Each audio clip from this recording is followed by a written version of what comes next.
Well, hello there, and welcome to the very first episode of CarZ, or CarZ, or whatever, call it whatever you want.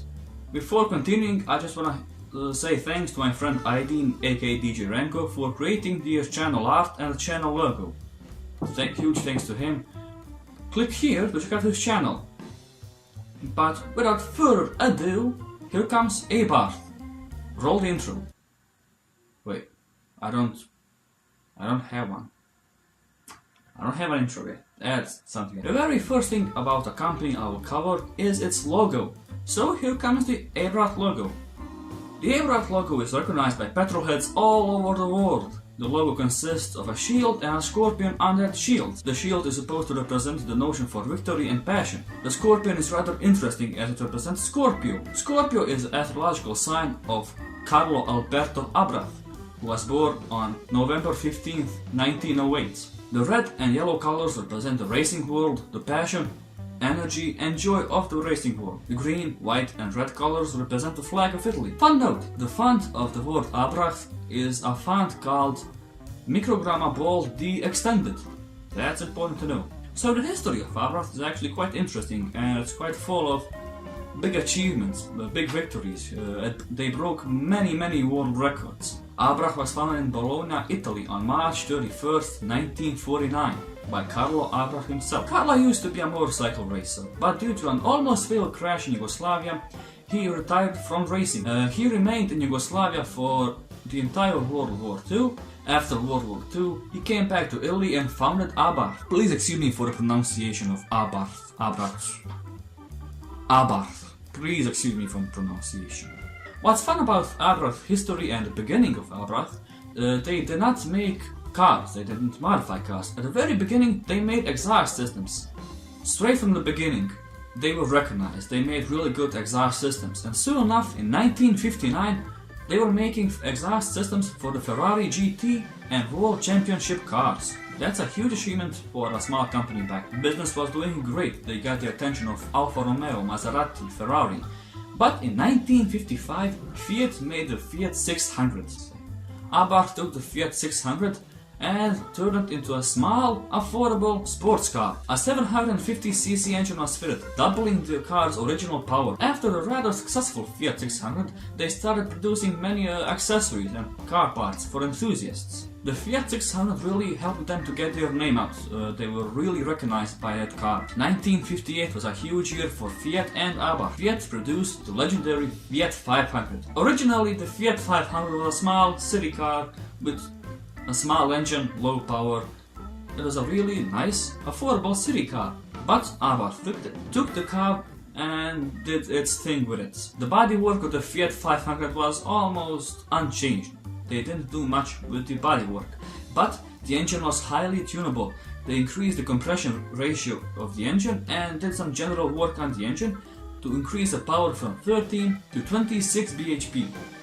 Yes, 26 horsepower. It does sound silly, but it allowed the car to travel 18,186 kilometers on the Monza circuit, with an average speed of 108 kilometers per hour. It drove 7 days and 7 nights. And they broke 6 international records in just one race. After that, popularity of Abarth soared, and soon enough, they were shipping cars to America. After that, business went well.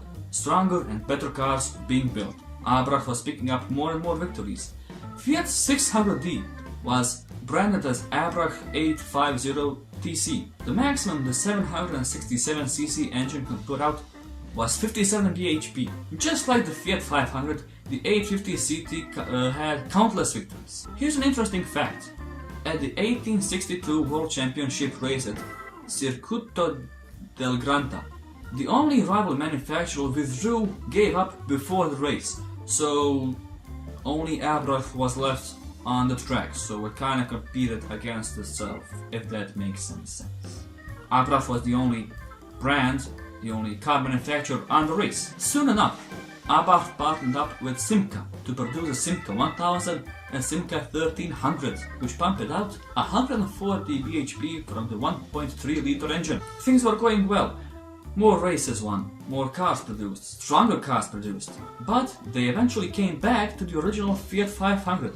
they took it and increased the engine size. Thus, in 1964, the Abarth 595 was launched with a, you guessed it, 595cc engine that produced a staggering 27 bhp.